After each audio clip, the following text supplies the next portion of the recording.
The programme for government includes a commitment to convene a citizens' assembly on drug use, and I'm sure that the Taoiseach did see some of the harrowing coverage yesterday of what has been described as an epidemic of crack cocaine usage in Tallaght.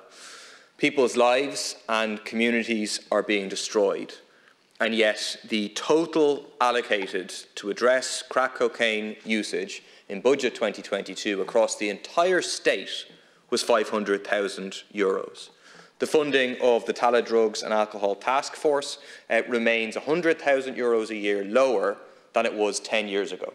The funding still hasn't recovered from the over 20% cuts in mainstream and interim funding between 2009 and 2013. And the people involved in the drugs projects are doing incredible work in extremely difficult circumstances, but they're being let down by the state. And they don't need words of sympathy or claps on the back. What they need is actual support in terms of resourcing. At the very minimum, what is needed for the Tallaght Drugs and Alcohol Task Force is an additional €1 million of funding. So will you agree to commit to that funding and commit to properly fund the task forces around the country? Thank you, Deputy Taoiseach. We do need a citizens' assembly on drugs. As I said earlier, I believe we need a broader response, and I've asked officials to drop a broader programme in terms of areas of disadvantaged around drugs, not just drugs, but deprivation more generally, creating pathways for people, progression within areas of disadvantage. Funding of about €6 million has been allocated in terms of the National Drugs and Alcohol Strategy this year. There will be a further $1 million. We will look to see if we can do more. I understand $1.2 million has been allocated to CHO4 area.